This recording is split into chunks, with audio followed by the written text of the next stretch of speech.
question is, what was the defining moment where you realised that what you were doing could be more than a hobby and could become a life? Ooh, wow. That's a great question. I wish I'd... and also an interesting one to answer like right away, having just been asked it, right? Yeah. It's a big But question. I mean, more than a hobby, singing and teaching people, it's kind of two different things, right? Like I kind of combined two different hobbies or two different interests. I've always loved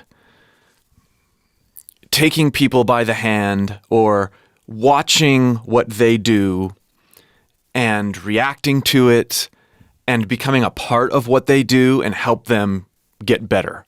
That's one of the reasons I love doing it in the context of music also, right?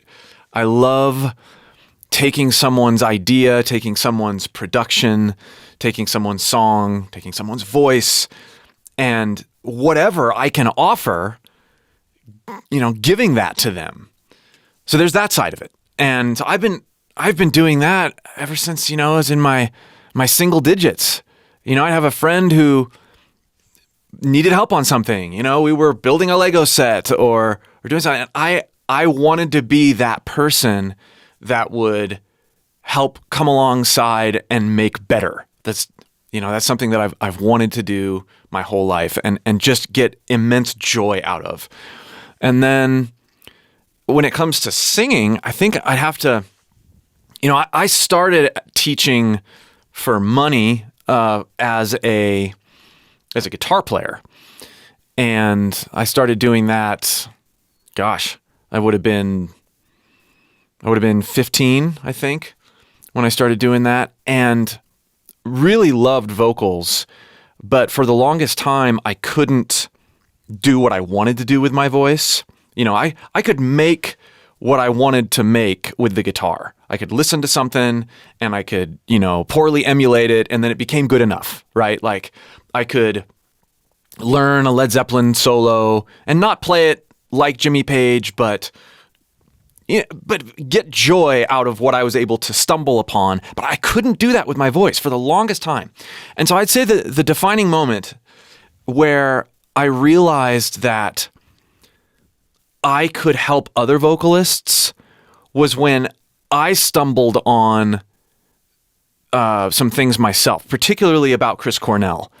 I remember, I was driving home from a lab in college, and I was listening to a live version of Beyond the Wheel by Chris Cornell, or Soundgarden, and then I'd also read this article, or it was more like before social media, there was this email thing that got sent out to all sorts of Soundgarden fans. And it was commentary on the band and, what they were all doing and, sort of gossip, sort of, behind the scenes extra fan stuff.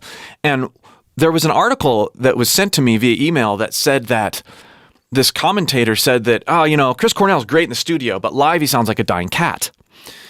And I initially, when I read that, I was like, I don't know if he sounds like a dying cat, but I need to check out some of his stuff live. And so in the midst of my own struggle as a vocalist and trying to, listening to bands like Soundgarden and just being like, what, why can't I do that? I want to be able to do that. And then having this guy say that Chris Cornell sounded like a dying cat, and then getting into live recordings of Soundgarden and sort of making these connections like, yeah, he kind of does sound like not really a dying cat, but I can see why someone would say that.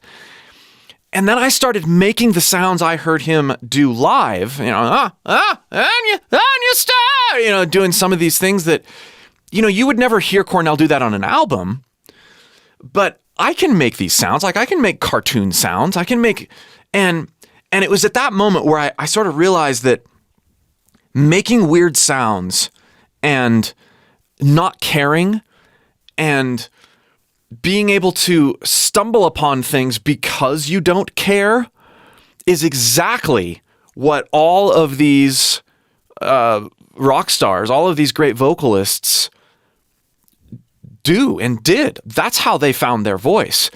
And that was really the moment that I realized that I could help people.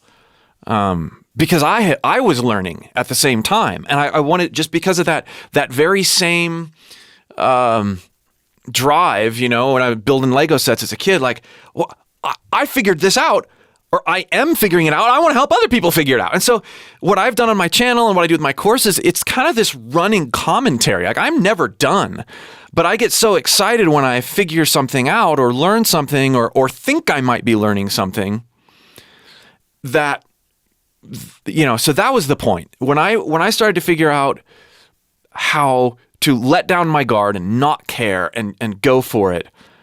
So I was driving home from a lab in college.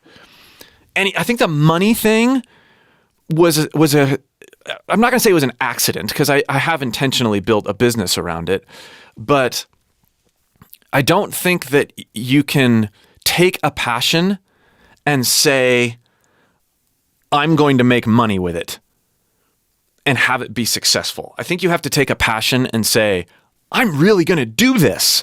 And then the money comes as a result. And that happened over time and over lots of frustrating, rewarding, yet I think also frustrating other jobs. I didn't not like any of the other jobs I had, but it was always frustrating to me that I couldn't just do what I wanted to do. And so being able to be my own entity and teach other people in that way is very awesome. Yeah, man. I have about 8 questions in my head. Okay, great. But the main thing that tied into the main thing that I always consider when I'm thinking about vocals, like not me personally, but just as about vocalists and about like the way the musical world is going.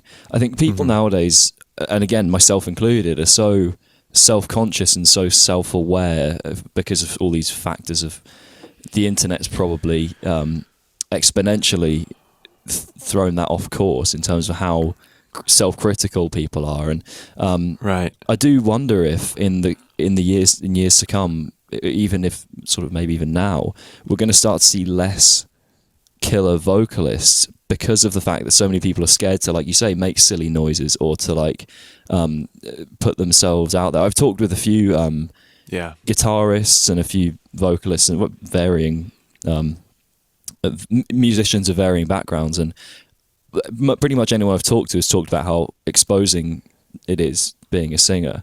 It is. It's the most vulnerable position in the group for sure. Yeah, and I do wonder if like we're going to see less like badass, like not just singers but like frontmen kind of thing and front women. Totally. The kind of the charismatic people at the front, both vocally and sort of personally. I think it's a bit sad that I might be wrong. Maybe I'm being a bit doomsday. But yeah, I didn't really have a question. I was kind of ask you, I guess, have you always been? Would you consider yourself quite self-confident in that way, or is that something that maybe came with the voice? And what do you think about how that's going to affect everyone else as well?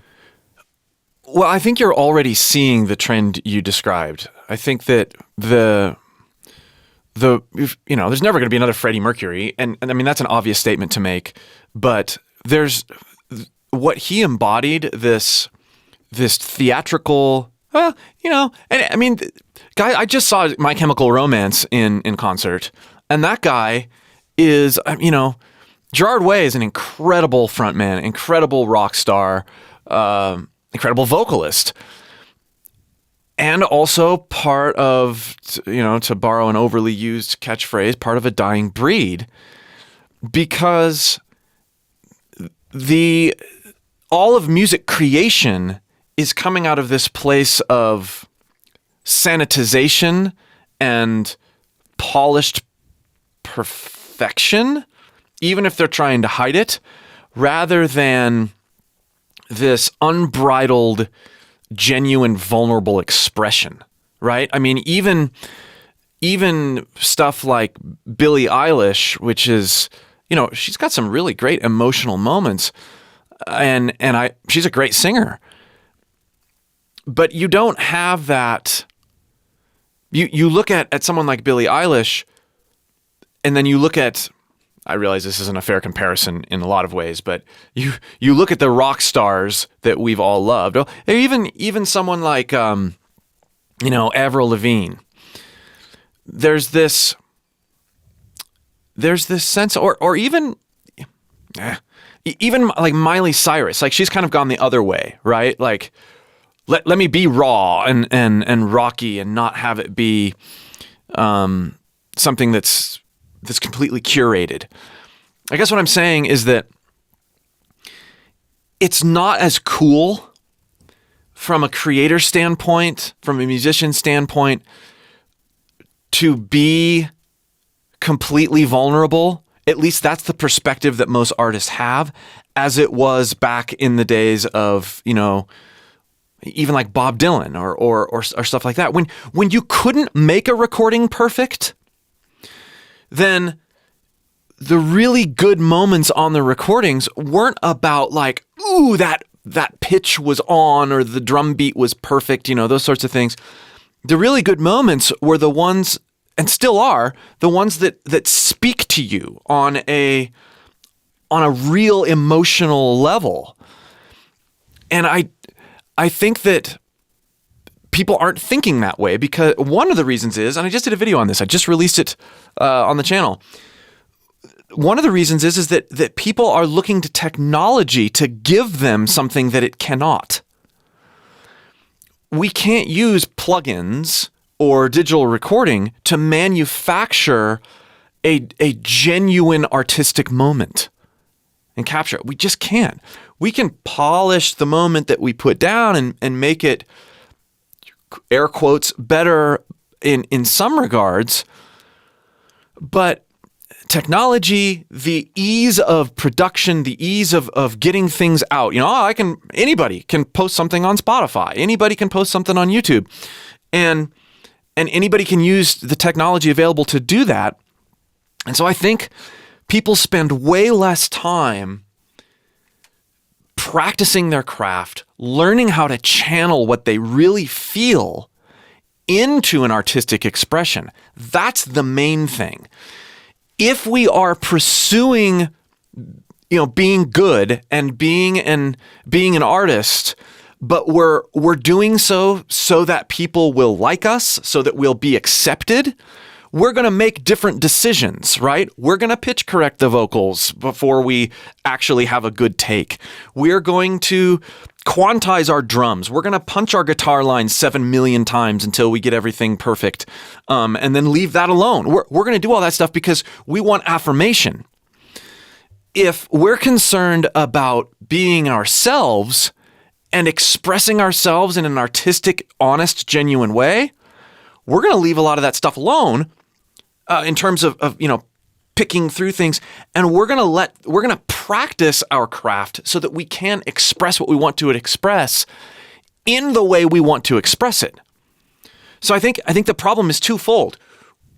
We are moving in a direction where we're not spending enough time being good. Not being good is the wrong word. We're not spending enough time honing our craft so that we can express in the ways we want to express. Instead, we're kind of jumping the gun and saying, oh, I want to be good like my favorite whoever, not realizing that your idol, the person that you're looking up to, didn't use all this stuff and didn't have the mindset of wanting to be good. They had the mindset of, I just got to get out there and share myself. I want to have this genuine experience with people. So that's really what's missing. It's not that people are getting worse because, the rock stars of the past, Gerard Way, Freddie Mercury, Chris Cornell, Lane Staley, all these guys they're just godlike and so much better. It's that they were brought up and spent their youth, spent their pre-famous days not messing with software plugins. They spent it with a pad and piece of paper, journaling, writing things down, singing with loud instruments in a garage or attic, and having it be this raw, uncurated, unsanitized thing. And that's what people gravitated to. It was loud. It was raucous. It was It was inappropriate. It was wonderful. And this, Freddie Mercury said in an interview one time, we used to really be about perfection and we were just a bunch of bores. But then once we just started not taking ourselves too seriously and we just got out there and had a lot of fun, that's when the magic started happening. And that is like, how do you get over self-consciousness as a musician? Stop trying to be good and let whatever the genuine expression, you might have to lower the bar in terms of how technical you're being or what the notes you're trying to hit, but operate at a level where you can express yourself, express what you're feeling, what you really want to say on a genuine level. That's why we resonate so much with vocalists that aren't technically great, but are real. Kurt Cobain comes to mind, right? I mean, we don't know if he would have messed up his voice permanently because he didn't give us himself or us that chance to see that or hear that. But one thing we do know is that he didn't care. He was up there being himself, being vulnerable, being, wearing the pain in his voice on his sleeves. And that's what people resonate with. Yeah, funnily enough, it kind of brings me to something it wasn't so long ago where I know for a fact that if I had no inhibitions at all, there's a very good chance, at least in some form, there would be a recording of me singing out there somewhere, probably. And if anything, ironically, I'd probably be a bit better because I would be more comfortable just doing that. And it goes for a lot of instruments as well. A lot of people are nervous to step into certain things with certain instruments. But I remember one day I just, it was about maybe a month ago. I've got a couple of demos for some songs and I thought, you know what, I'm just going to go to the studio, just like rehearsal studio, bring my laptop, and there's a little chunk of a song. It's like a chorusy kind of section. So I'm just going to write some like crap lyrics and a quick melody and just record myself singing it and just see what it sounds like. And I remember literally the moment I pressed play, I hummed some melodies, got some basic sort of lyrics. It didn't really mean an awful lot, but I sang them over the thing, recorded it, and it was fine. Like, it wasn't great, but it was okay. I hadn't really I didn't even warm up. I was like, I just need to just try it. And I immediately felt something from it. Like, more than maybe I did even writing the guitar part, and I'm a guitarist, you can see from back there, which was interesting, and I think I need to latch onto that moment more than perhaps I have to this point, because it was quite like, whoa, and it wasn't even that great. Like, it's not like I listened to it and went, whoa, I'm really good. I just went like, oh, I just put something. I remember I changed. I think it was when I changed a certain melody that just sounded that a little bit stronger, and it just worked with the tune. I was like, oh, that's good, And then, but I think it was ultimately the feeling of injecting myself onto that. There's always that last layer of yourself when you're a songwriter. If you're not like actually singing the part, there's always that last layer of yourself that doesn't quite make it onto the track if you're not singing it. And I think for me, that felt quite powerful. I think maybe I need to embrace that a bit more. I guess that's right. Yeah. Yeah, I agree. Like the satisfaction of getting something down and being like, oh, it's not quite what I thought, but cool. That's a special moment. And we also, it's not that we want to throw the pursuit of improving our craft out the window and just say, oh, I'm just going to be me and put it down. That's not really, you look at anybody who is good at what they do and has been able to speak to people, whether it's in athletics or music or whatever, it's clear that they have worked to hone their craft, right? So it's not that we just want to stop trying, stop practicing and not care at all. There's this certain line that I draw when I'm coaching people and even in my own music, where I am clearly working on improving something. And then when I'm done with that mode of thinking, I throw it over to the side of my brain. And then I choose to take the muscle memory and the experience that I had of practicing, of working hard in this, I choose to kind of throw it out the window and then go experience the benefits of that practice in a creative setting. It's been a couple months, but it's a perfect example of this. And I tend to approach all the covers I do on YouTube in this way. I will go through a song line by line and learn it and record it and ask myself, how do I want to sing this line? What sort of technique do I want to employ here? How, and I'll record and listen back. Is what I am singing and emoting, squaring with what I think should be there? In other words, how do I sound? How do I want to sound? How does it feel? How do I want to feel? Asking all these questions, sort of practicing it all the way through and step recording and little tiny lines. And I did this, like a lot of my covers, with a cover I did of Since I've Been Loving You by Led Zeppelin.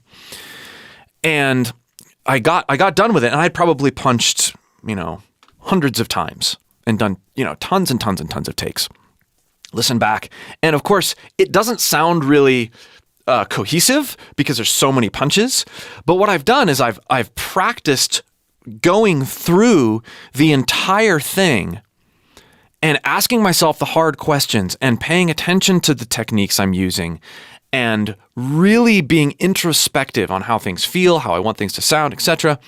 And then what I did, I took a couple days off, and I remember coming down to the studio and listening to my pieced together version, listening to the original Robert Plant performance, turning all the lights on, stuff like that, and, answering some emails, just having it on in the background. And then I got everything set up. Then I went back upstairs, had a snack.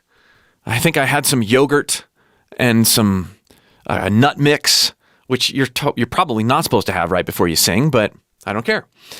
I came back down, had a swig of water, stepped up to the microphone, and I just said, you know what? Having gone through that journey of introspection and learning on this song, I'm turning the cameras on, and I'm going to do this in one take. And what you see on my YouTube cover is me doing it in one take. No punches, no fixes, no corrections, nothing. And I didn't overthink. I wasn't thinking about technique necessarily although I was thinking about, like, I got to get through this. I got to make sure that I don't burn my voice out, stuff like that. But I was fully engaged in the experience of, I'm going to make a one-take cover of one of the most difficult Led Zeppelin songs of all time. I'm just going to do it. And whatever comes out is what I'm going to post. And I could do that confidently because I had spent the time going through and asking myself the hard questions while I was learning it. Learning a song, for me, is not trying to sing it all the way through right away. Learning a song for me is not trying to be good. Learning a song is being intensely introspective and of the troubleshooting posture, so that I can kind of throw that out the window and then enter into an experience that is non-judgmental and purely there to share with one another. I think having those two different modes is really, really important for any musician. You do have to separate genuine experience and sharing and performance from practice. I think that whole kind of being in the moment, it's so hard to. It can be very difficult to just mentally get yourself into that meditative kind of state where you're just there and you're not thinking about, like, how good is this, or like, or what am I having for dinner, or whatever, like getting into that kind of mindset, I think requires quite a lot of not so much self-confidence, almost like acceptance of just how it's going to go. Like, it'll go, go on. Oh, I was going to say, what you just said, it's not so much self-confidence, but it's acceptance.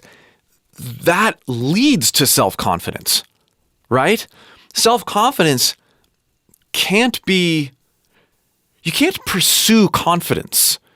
Confidence comes to you. Confidence is the result of something that you have done. Like when you learn to accept yourself, when you learn to lean into the hard work that you've done, confidence happens.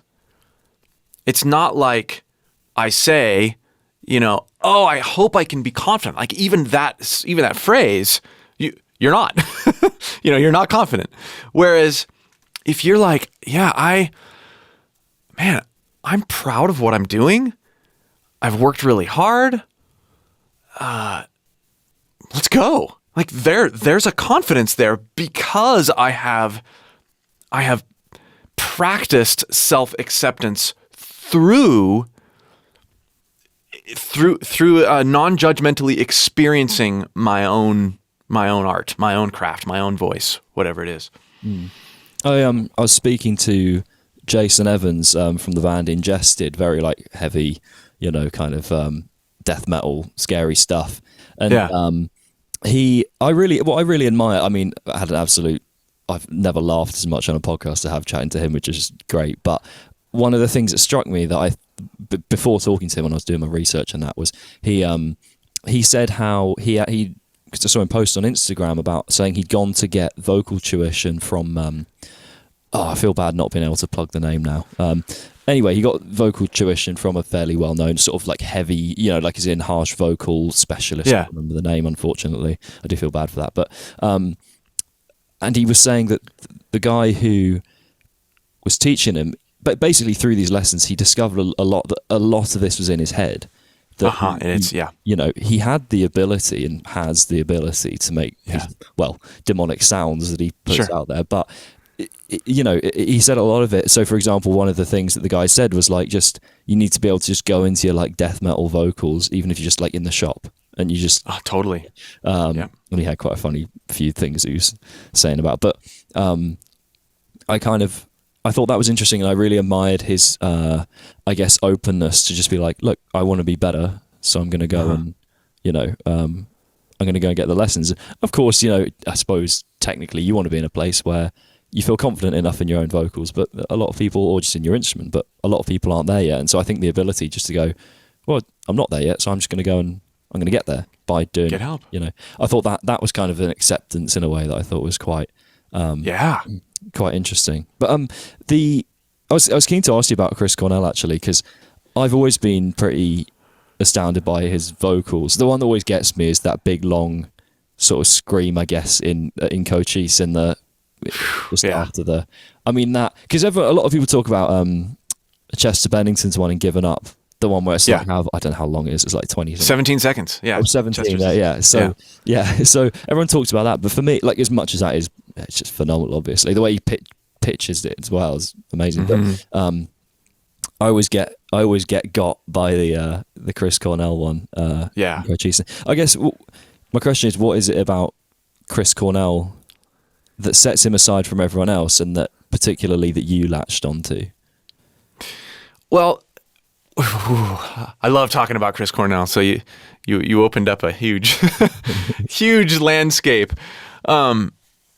I was initially attracted to Chris Cornell. It's kind of funny. I remember hearing Black Hole Sun on the radio, and thinking, oh yeah, that's cool song. And just I really loved the odd time breakdown on the guitar solo, right? Like, da, da, da, da, da, da, da. And how the drums always had this sort of derivative fill at the end, and this mayhem guitar. And I thought, oh, this is cool. And it's really a departure from the rest of the song. And so I remember going over to a friend's house, and he had the full album. And he was, of course, the only song he played off of it was Black Hole Sun. And I thought, okay, well, neat. I was like, could I borrow this? So I borrowed the CD and I made a cassette copy of it and I gave it back. And I remember putting it on my boombox and listening to it all the way through for the first time. And of course, it's on cassette, not on CD. So I couldn't skip, right? I just had to I hit play and then was just going. So I couldn't do what he was doing on the CD and just go to Black Hole Sun or go to the immediate radio play stuff. And I started, Let Me Drown, My Way, Fell on Black Days, Mailman, all going going from start to finish and going, oh, this is way different than I thought. And I didn't actually quite know what to think of it, because I was so taken off guard by the power and diversity of what I heard in Chris's voice. It just wasn't what Black Hole Sun was, that I was kind of, it's like this sort of fire hose moment where I was like, well, I don't really, So I kind of left it alone for maybe a few days and then came back to it. And then I just couldn't stop. I wore that tape out, like wore it out. And then of course I had to go buy the CD. And I think that what started to attract me to his voice is that there was something that I always regularly felt in frustrations and in excitement and even in sleepiness and all sorts of different, that his voice was, it felt like an extension of how I feel. And I know a lot of people will say that about Chris Cornell's voice. I don't know that a lot of people have gone to the lengths to capture why, right? And part of me studying his voice so much is because there was this representation of, like, I felt that part of me existed in what he was singing in a way that's beyond other musicians that I really, really love. He's the only one I've ever felt like that about. And the more, and there was this period where, of course, when I was trying to sing and hone my own voice, I couldn't do what he was doing at all. And there was this kind of frustration and disconnect, which I eventually got over. But even before I started to try to sing and sing like him, there was this resonance. He expressed in a way, without even using specific words, that resonated with how I felt. I even, at when that came out, I was 13 years old, I think. And I had already struggled with depression. I've had relatives that have been in and out of, institutions and stuff like that for mental health. I had a distant relative that did kill himself, and so that's a predisposition, and not that I didn't latch on to that. I didn't really know that about Chris Cornell at the time, but the way he crowed and wailed and screamed, and then also whispered and crooned, there was, it mirrored something in me, and I couldn't explain it. I still can't fully explain it, but I know that when I sing with my own voice now, which is different than his, and I'm glad that it's different. When I sing with my own voice now, though, I release that energy that I couldn't explain, and that's thanks to my own vocal exploration journey. But I am able to release and express that energy of, frustration and discouragement and never measuring up and finally measuring up, but not really. And, being so uncontrollably and, not understanding my anxiety, yet being able to express it somehow with a scream that I couldn't possibly express with words. Yeah. That's I kind of it's I can sort of I could really resonate with when you were saying about how you felt like the music of Soundgarden was expressing something that you felt, or Chris Cornell's voice in particular. Like anyone who listens will know Alter Bridge are like my all-time favorite band, and I think for me I've been able to, I think, recently put my finger on why I like it, and it's that there are these really dark moments and some quite somber and there's some like disgusting riffs that you know, they're not happy by any means. And there's some quite somber moments, some quite sorrowful kind of guitar parts, and then you've got these massive uplifting choruses, and I think it's that whole sort of, from the darkness you can have these amazing kind of, it's the contrast, it's the kind of light and shade that happens that I find is what I don't like. Music that I feel is just in the same place all the time, you know. And I mean, I do in the same way I like to go to McDonald's every now and again. Yeah, I like certain changes to what I like, what is my favorite thing. But sure, to me, that's I feel so bad for any bands that I've just McDonald'sized or whatever. But you know what I mean? Like, there are certain bands that to me, they like, I enjoy it in the moment, but I don't really take anything from it. Yeah, and I can resonate with that for in that sense, because I feel like there is that unspoken kind of thing. But I mean, it's getting quite somber, but what did you make of sort of Chris's passing, that kind of moment?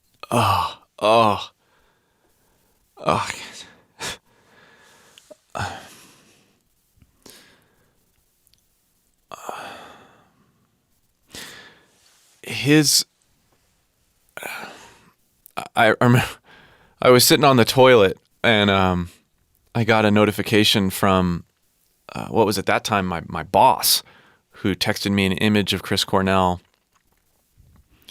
and said, "Sorry for your loss." And I was like, "What? No." And I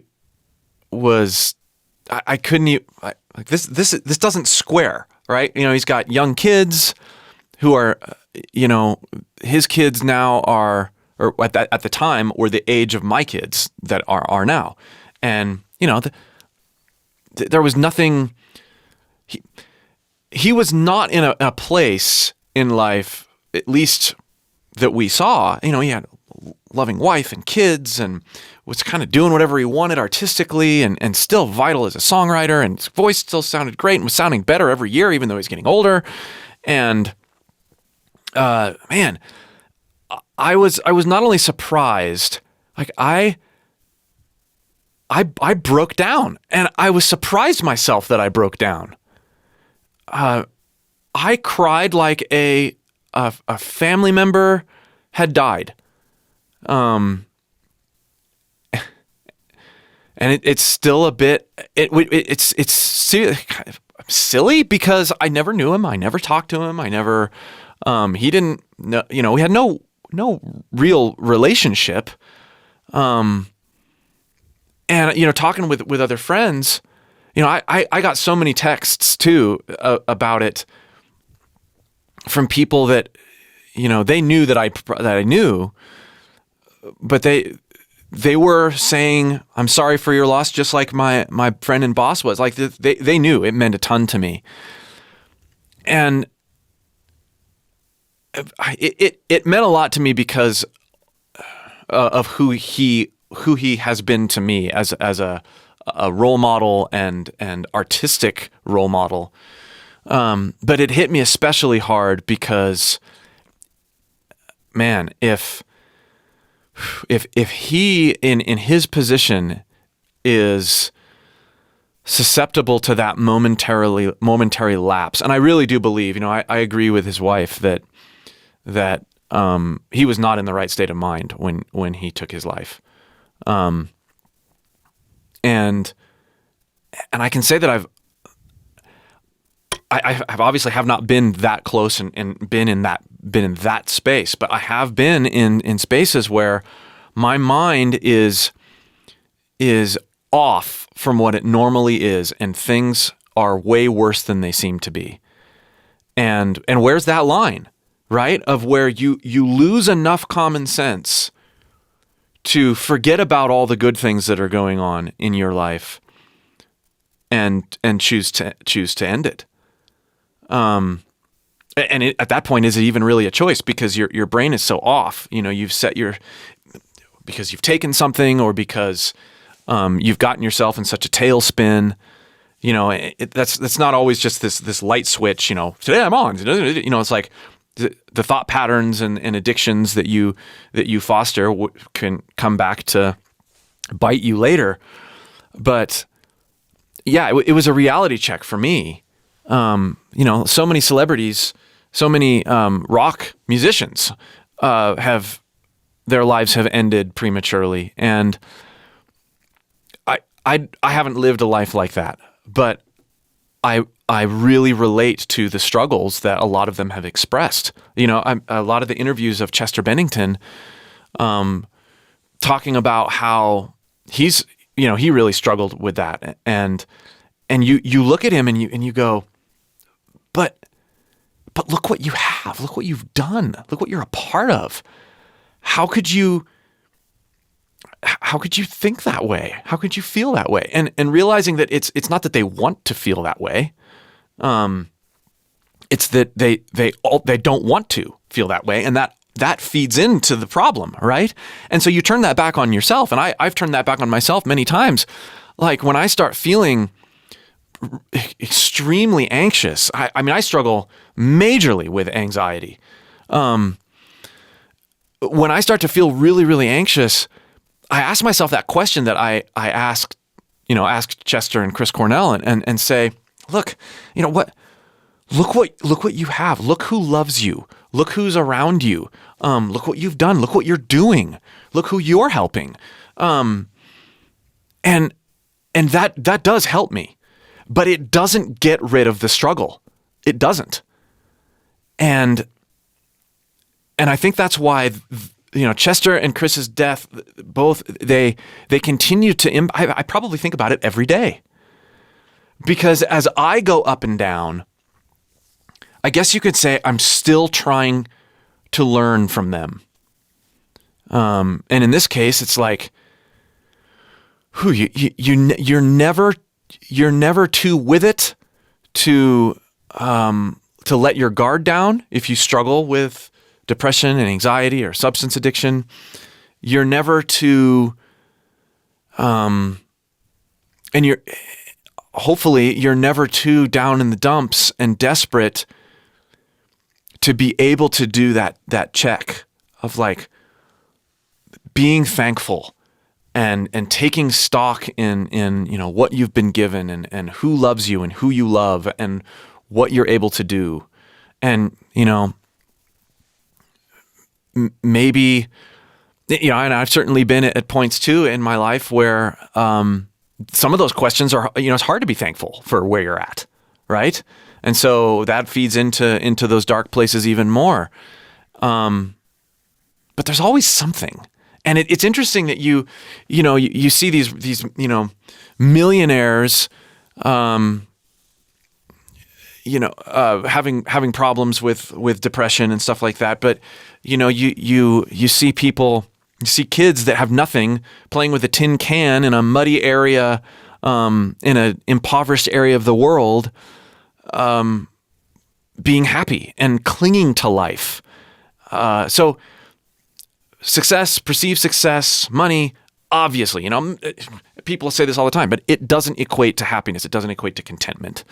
And so you can't really say that, because I have all this stuff that I'm happy and I shouldn't be miserable. That's not really what I'm saying. I'm just saying that some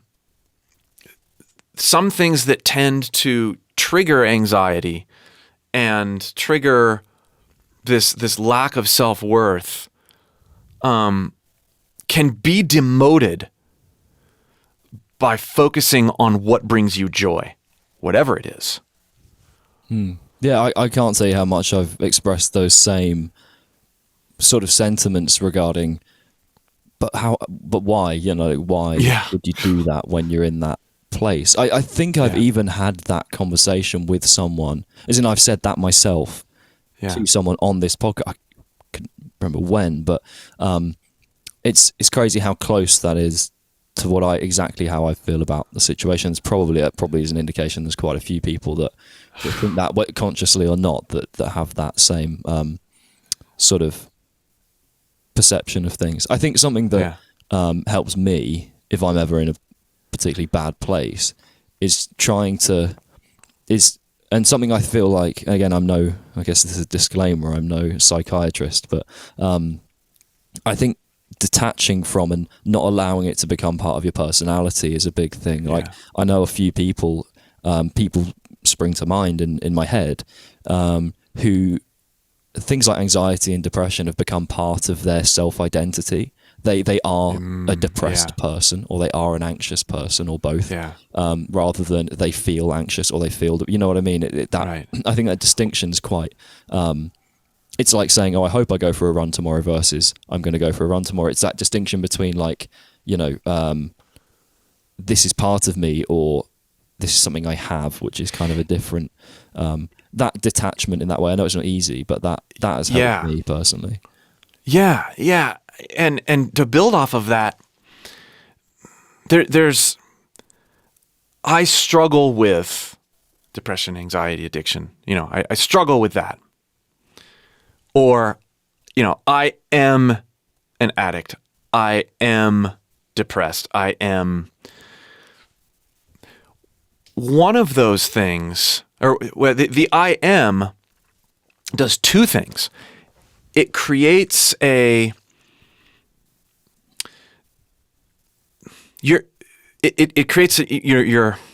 putting it on your identity, right? You are this, but you're also sort of removing yourself from the responsibility of allowing yourself to struggle in it, right? I am depressed. You could very easily, and we make that move to, it's just the way I am. I'm always going to be that way. Versus, I struggle with it. There's this sense that we should always struggle, right? I struggle with depression. That leaves the window open to struggle. No, I am not depressed. I am not my struggles. I struggle with my struggles. I work through my struggles. I have victory over my struggles. I am not them. They do not overtake me. And that's a really important, and you could put that on anything, right? Like, you look at, and I think that mindset has really helped me as a vocalist. Oh, it's just the way I am. I just have this range. That's the way that my voice is.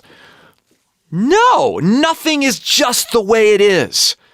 I am not just ... Never, never, never.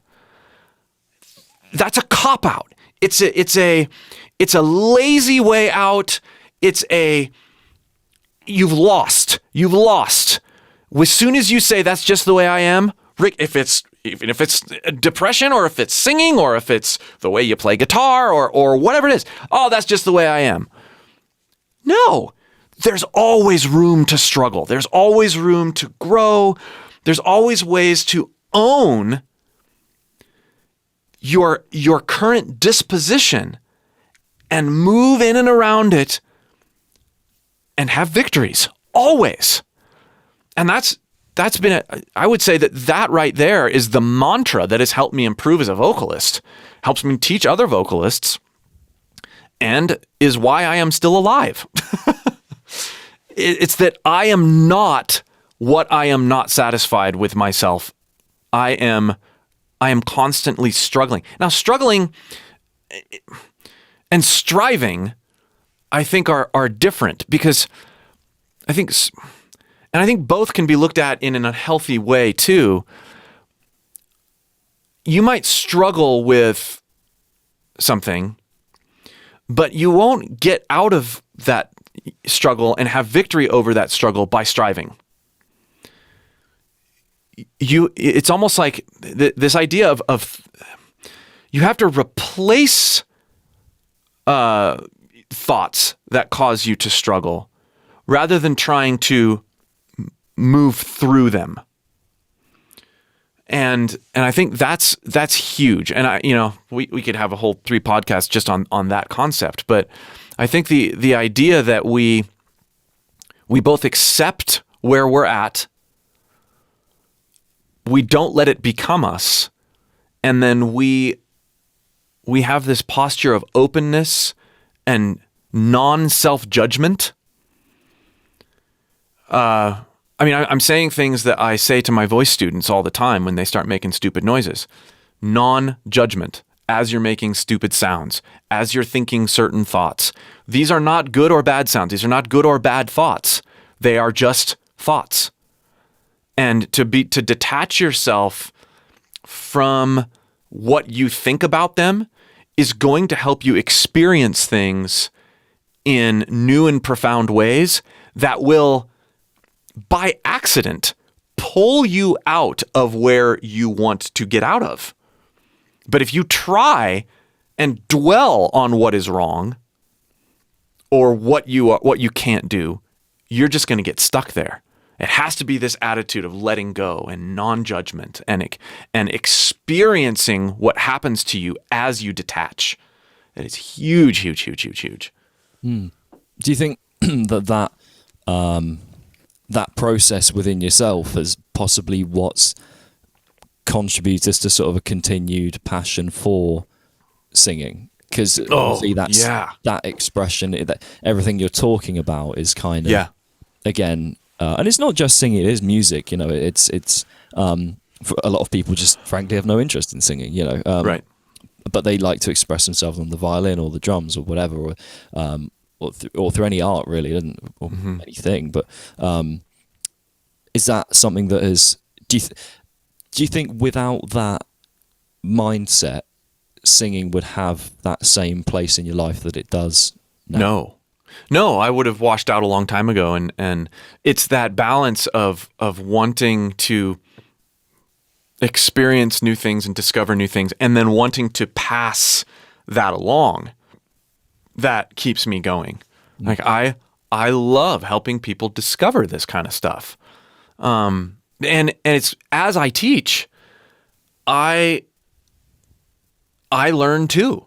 I learn better ways of communicating. I discovered things about my own. I just had a lesson yesterday where I was experimenting with Blackie Lawless from Wasp, and working with different placements and making silly, Kermit the Frog sounds versus Cookie Monster sounds, and working with a student face to face, and I went away from that going like, I just gave someone a lesson, but man, I learned a lot. I hadn't studied Blackie Lawless that way. And so I love it. But I wouldn't ever be in that position if I was afraid to get on YouTube and make cartoon character sounds and not care, or sing things, play with my voice and manipulate it and have it sound wretched, and again not care, because it's in the name of self-discovery and the pursuit of genuine expression that I do it. And I love being able to show people that process too, right? Where you have this stupid, horrible group of sounds, and then through experimentation with non-judgment, you have, by the end of the video, or maybe with a cover that you watch of mine, you go, oh, yep, that dying cat sound really, really does seem to work. I love that kind of thing. I think so. Something that the reason, a big part of why I was interested to talk to you, just from the initial look at your stuff, having just sort of consumed it myself, was that I felt like there are very few, and this is me almost doing your plug for you here. So okay. So you can thank me later. Sure. Because I normally, actually, in all honesty, I like to avoid these kind of plugging type things in podcasts, but I really do like what you do on your channel. Because I felt like I would always scour the internet for like singing resources that, ways of thinking about it, because I've had a couple of singing teachers on and off, not for very long, and then I've sort of looked at various YouTube videos, and I found very few people.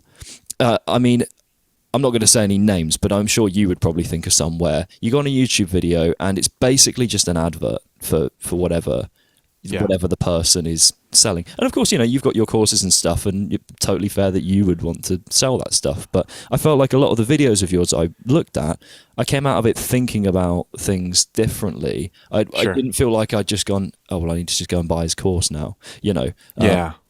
And I think the irony is that's probably the best advert for your for what you do, because I there was the proof there for me. Well, I was like, okay, I know. I at least have some. At the very least, I've got the sort of tip of the iceberg. I feel like I know how to now start that process. And maybe I'd need to look more into sort of actual proper lessons to extend that. But like, I felt like a lot of what you put online actually is genuinely helpful. And you've got some slightly longer videos where you're talking things like vocal distortion. So many people just say what to do, but I'm sat there like, how? Like what? Right. Like, I know what sound you're making, but I don't know how. How do you feel it? Here and you can't see pointing at my diaphragm. Yeah. Is there any conscious process there of I want to make this available? Because obviously I know you said you've built a business around what you do, and it's obviously a big part of being a musician nowadays. But is that a conscious thought process of I'm going to make some of this stuff more available for people? There absolutely was and is. My goal on YouTube and social media and emailing and whatever is first and foremost to provide value. I don't want to sell things. I want to give people value, and I genuinely want to help people with what I have stumbled upon myself. Right, like I learned how to scream. One of the most popular videos on my channel currently is how to scream and yell without hurting your voice, and I'm making yodeling and voice cracking sounds to I know the one to show how to get there. And am I gonna? A lot of people have asked me, well, why didn't you put that? You just gave that away. You could have and should have put that behind a paywall, and but people don't. I don't like commercials. I mean, once in a while on Super Bowl or whatever, I like seeing they're funny and stuff like that. But I wanted to speak to, in a sense, like with the videos I make, I kind of want to speak to my former self.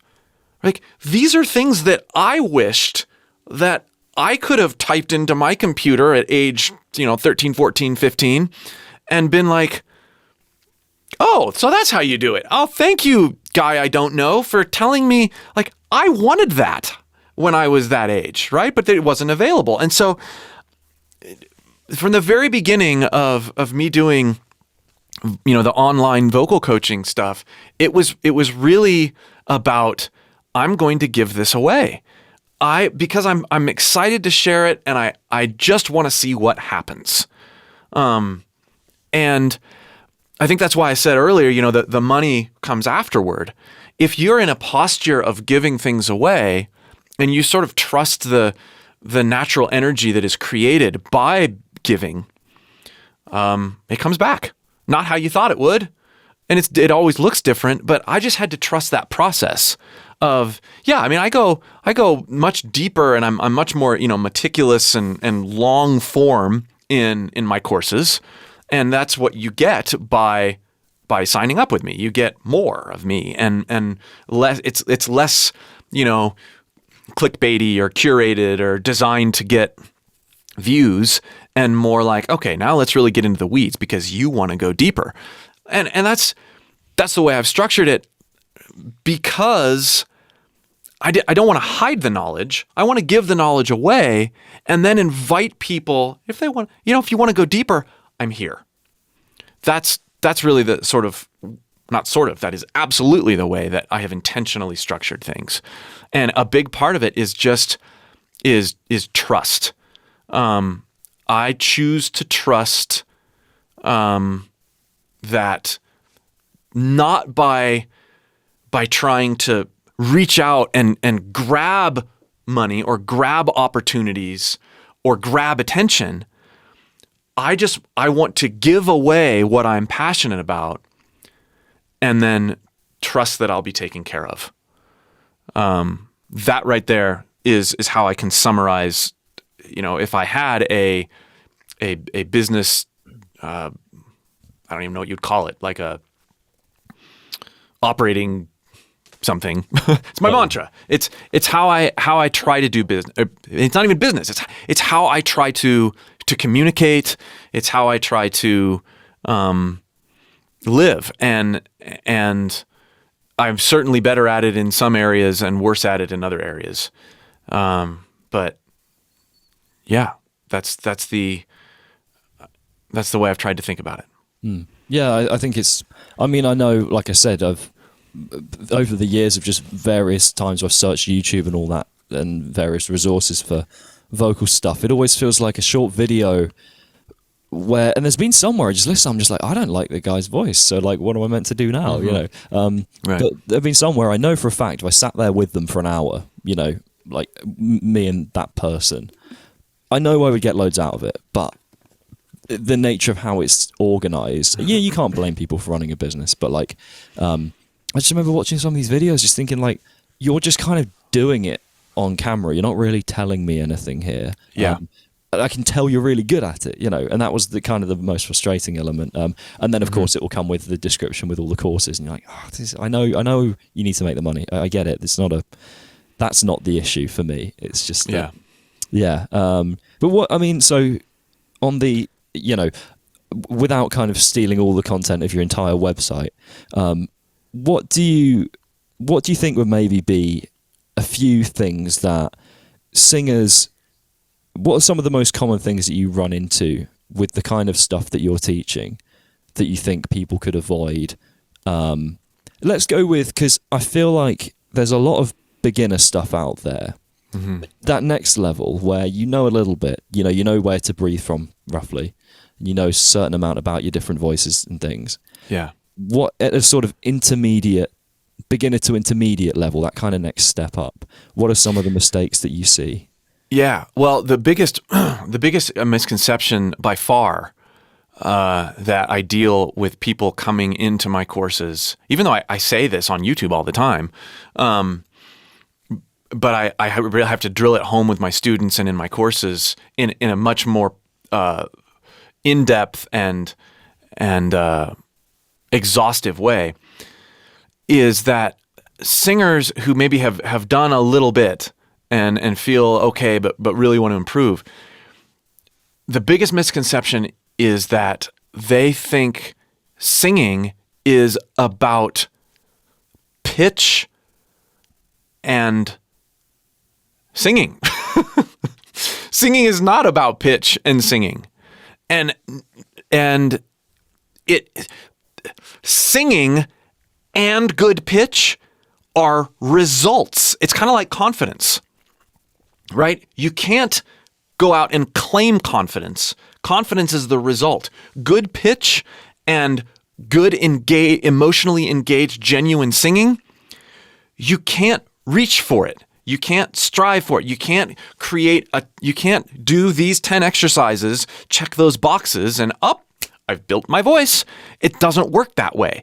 And that's the biggest misconception, is that so many singers tend to look at the way other things are made, like, you know, I ordered this piece of furniture off of Amazon and I'm going to put it together. All I have to do is follow these very lousy directions and check these boxes, use the right tool that they gave me, and then I will have this desk. And we all know that actually doesn't work so well, even in ordering something off of Amazon. There's always a part missing or whatever. But that mentality of that checkbox mentality of, do this, and then you will have this. That's not the way that singing works. And the main one that people mess with is pitch. Like, everybody wants to sing higher. Everybody wants to sing with more distortion. Everybody wants to sing. And so they pursue singing higher or singing with more distortion. They pursue singing higher by reaching for notes. They pursue singing with distortion by getting louder and louder until they trash their voice. This is what happens when you pursue things rather than learning to step back and experience things in a non-judgmental way. So if we say that, if we suspend all judgment and all ideas, and we say that expanding your range is not about trying to hit higher notes, and singing with distortion is not about being more intense, if we suspend those preconceptions and misconceptions, and we say that learning to be more introspective and genuinely expressive in ways that are not immediately connected to what we think we want to learn, if we learn to create that detachment, we will then put ourselves in the posture to stumble upon and learn by accident the very things that we want to learn.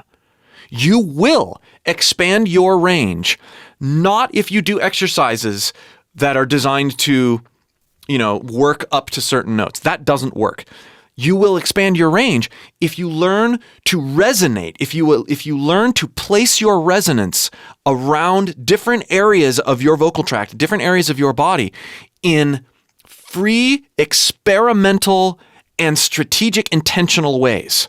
In other words, just to give you a very practical example, if I move the way that I'm talking around like this and talk more like this, I have put myself in a posture that exposes things about my voice that I couldn't learn if I just kept talking the way I normally talk. So if I talk like this, and I've got all sorts of things going on right now. I've got fry because I've moved the resonance in a way that allows me to be more fry oriented. I'm also holding back a bit of air because I'm sort of sounding desperate and whiny. This very posture allows me to do some things with my voice that I would never be able to do if I was stuck in normal talking mode. And that's just one example. And to be patient enough with yourself and open-minded enough to say, okay, I'm going to put what I thought my goals were. Every student that's ever signed up for me, and I would say probably 99% of the people who watch my tutorial videos on YouTube, they come around. That's why I title the videos the way I do. How to sing higher, how to find your mixed voice. That's why they're coming. They're not coming to me because I tell them to make the sound of the Wicked Witch from Wizard of Oz. Like, if I were to title a video "How to Sound Like the Wicked Witch," nobody would click on it, right? Like, I want to meet people where they're at, and then show them how to get there. And how you think you need to get there is probably wrong. So that's the biggest misconception, is that you can take a checkbox mentality and get anywhere. You can't. You have to detach from your goals.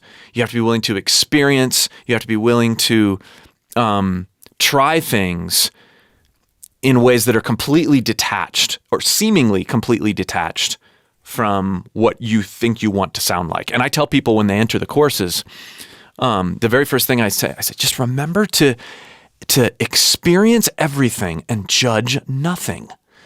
You have to, as we're making all these really simple sounds, as we're, spending 5 minutes doing something, and you could spend 5 minutes doing a particular thing that I ask you to do, and it's going to help you get nowhere. But if you do it mindfully, and you do it how I ask you to do it, and really, really get both inside your own experience and outside of your own mind in terms of judgment, things are going to happen to you by accident. It's very much the same way of like, you try and you try and you try to think of that last word to put in your email, and you're sitting here at the computer and you can't think of it. And you're like, okay, well, I'm going to go to the bathroom and go on a walk. And then you start thinking about other stuff, and then that word comes to you. And then you're like, because you're not trying, because you're letting it happen by putting yourself in a particular environment, a particular set of experiences. That's what my courses do. They put you in environments that help you discover things without trying, without striving, and you get there because you have detached, because you have agreed not to judge. I think that's the whole thing that people struggle with, isn't it? Not judging the experience and what they're doing. Again, there's loads of stuff you said this whole podcast I've resonated with, but I teach guitar. That's my full-time job at the moment. And something I always found students would struggle with was timing learning to play with particular rhythmic divisions and things. Yeah. I'd say, okay, can you just strum the guitar with like 8th notes or 16th notes, and they're assuming they know what that means, and I'd put a metronome on, just going click, click, click, and they wouldn't be able to do it. And then I would say, okay, just tap your leg in time with that, and they'd be able to just tap along. Yep. Because in their head, they're playing the guitar, and that's different. Whereas they have the timing, it's there. They can tap the leg in time. But the moment I ask them to like just chug on the low string as an 8th note, they might go, I can't stay in time with this click. Causes overthinking when you try to look at it from a clinical standpoint. But when you just get into the atmosphere of whatever rhythm and feel it, you can't help it almost. Well, we listen to so much music, or your average person hears, even just in things like adverts and movies, and day to day, you experience all that stuff. So yeah, honestly, everything you've said has been so. It's funny. I've resonated so much with a lot of the things that you've, whether it be the singing or the kind of the more, I guess, personality based conversations. I've just found super interesting, so thank you, because that's been you're very welcome. I found that very insightful. I had one question. I was hoping you could give me one tip for me personally. Sure. I hate to ask for something for free, but in the moment, I was going to say, so I've been trying to get my voice, I can thereabouts hit the notes in my sort of basic range, whatever, happily enough. Like, I feel like my pitching's okay, but I want to be able to add some distortion in, and I can do a bit of the vocal fry thing, like as in just not with a note, just like a vocal fry sound. And I feel like I can get a bit of something behind it, but it's not really any louder than like my speaking voice, and I feel like it just stops there. Sure. So I guess this isn't just for me, because I'm sure there are probably some people in like a similar place. Yeah. What do you think? I mean, obviously without having been in the room with me, what would be your initial thoughts of like how you take that forward? Because I think the thing I struggle with is, I know it's meant to come from, again, I'm pointing at my sort of diaphragm here, but it feels like there's some disconnect somewhere where I'm not getting what's there into like coming out from in center, Well, so it's supposed to come from the diaphragm. Like, what does that really mean, right? Like, that's kind of one of those things that's been around for a long time. Sing from your diaphragm. Well, okay, but what does that feel like, right? And in my free course, I talk about, what does it feel like to engage your diaphragm? Well, there's a couple ways to do it, but one of the most, if you really want to feel what it's like to engage the support that's going to support your voice, stick a toothbrush or a butter knife down your throat to the point where you gag, and feel those muscles engage. You're not trying to engage them, but it's unmistakable. Like, that's the how you want to focus that sensation. But you won't know how that feels unless you get there by accident, right? Which is a gag. I suppose you could argue that's on purpose, but in other words, it's involuntary, right? I shove something down my throat, I gag, I take it out before I choke, but I feel that lower abdominal, the poop muscle reaction. And if I can harness that and focus on that, that's the first place to start with all of this stuff, is learning that. It's like I was saying earlier, we can't just say, oh, support your voice and then try this. You have to know how it's supposed to feel, right? So you start with that. You start with learning how support is supposed to feel. And then you build on that by saying, okay, well, yeah, I do want to add distortion to my voice. Well, once you know how support feels, we want to first understand how distortion is supposed to feel. Not how it's supposed to sound, but how it's supposed to feel, right? Because by saying, I'm going to put a certain sound in my voice without understanding how it's supposed to feel, we do the same thing that we just talked about with support, right? Sing from your diaphragm means nothing. But, oh, that's what it feels like when I gag myself, that sensation is what I want to start putting my mind on. And we do the same thing with distortion. What I always tell people is lift something heavy. Start by engaging your support like you felt when you gagged yourself. And then lift something. Lift the desk. And as you're doing that, move that sensation around in your throat so that it starts to feel as high. In other words, as out of the way of your throat and voice as possible. As soon as we start tensing our throat, we take our position off of our support and off of the experience we're having. Nothing should feel like it's ever coming from the throat. You should feel the burning sensation, the tiredness, the fatigue in your low poop muscle support. When you're lifting something heavy, it should be as high on the throat as possible. And then as you get used to this feeling and transferring back and forth, what you're doing is you're engaging, we've all heard this stuff, hey, use your false chords. Well, what is using my false chords?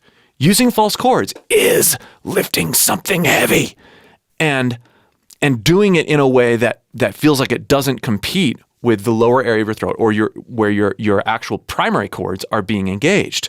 If I can separate that sensation, hey, I can start to get that sound.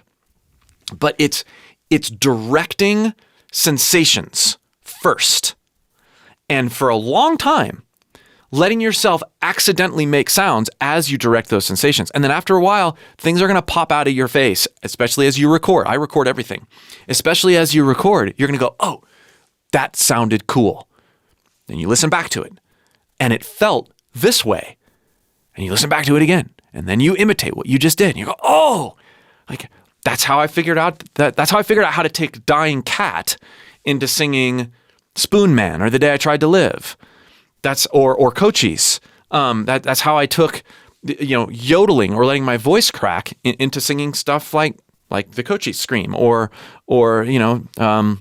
Linkin Park stuff or Periphery or whatever.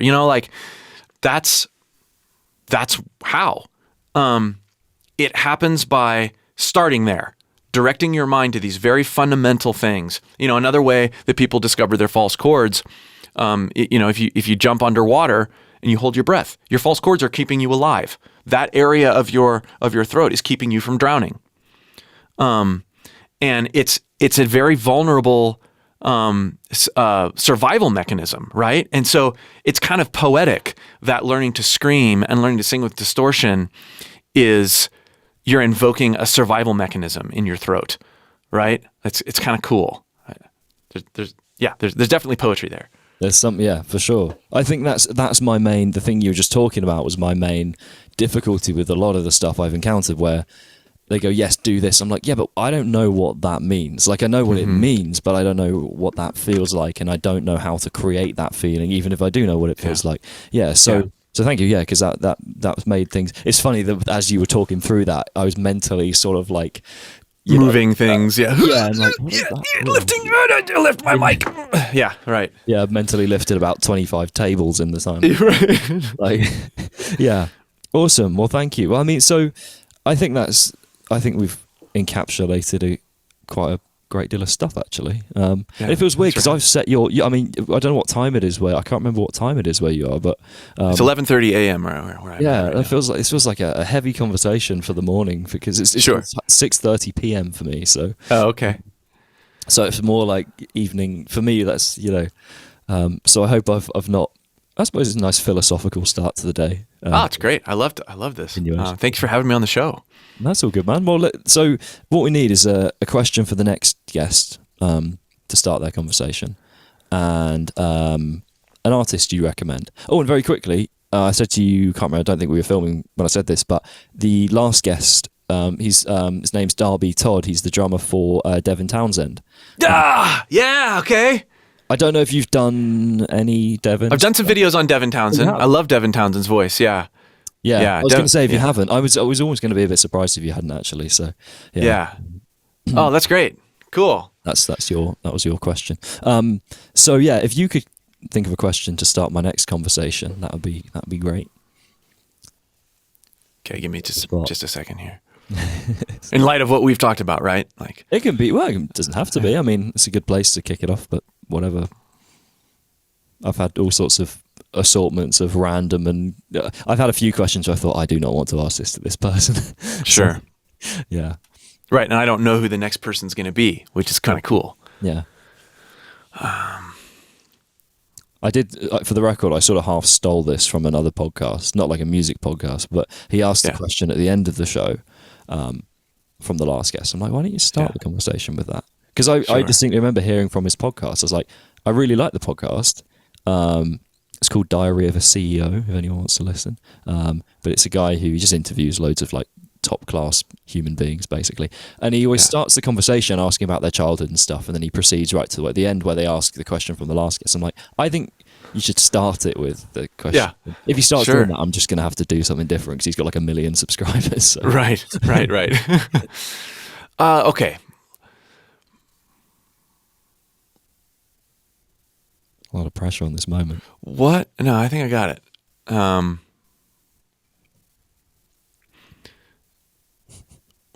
I'm trying to think what's going through your head in there. Yeah, I'm trying to think of the best way to phrase it. Of course, you could rephrase it for me, I suppose. But yeah, I quite often sort of tweak.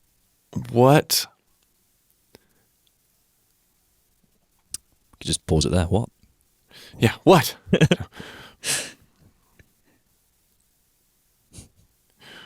What is it that keeps you going? That's a good one.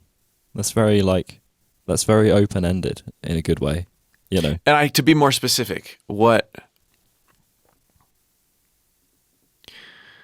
is it that keeps you going when you are not feeling how you want to feel and when you want to be done, when you're discouraged? What keeps you from throwing in the towel? I can put all of those questions into a nice... Yeah. But yeah, no, that's a good...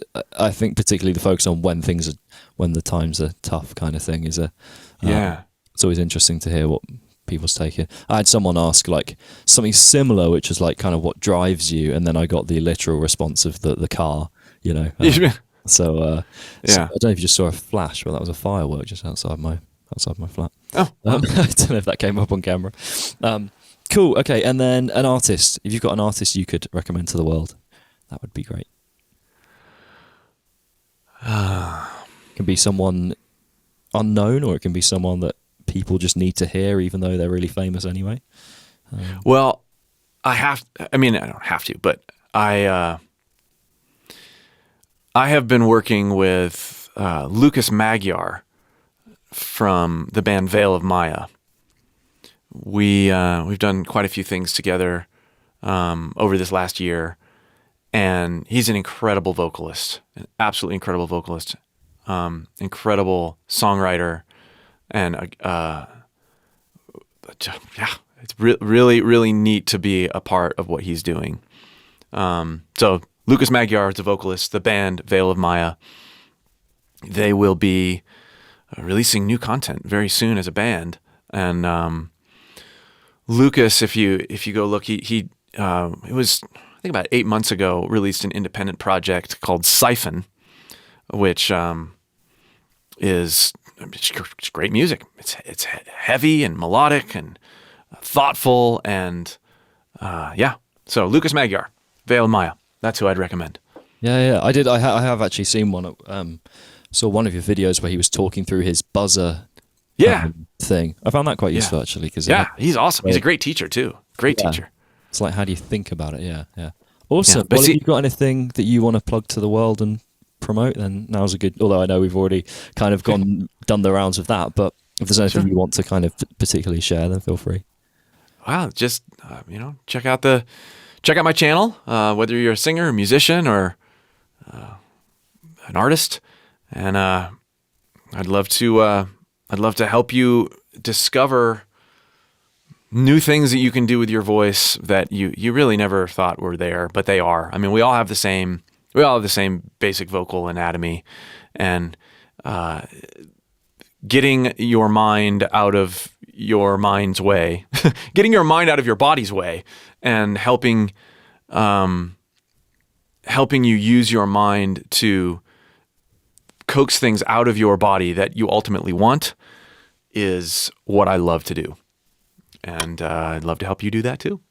Amazing. Thank you very much.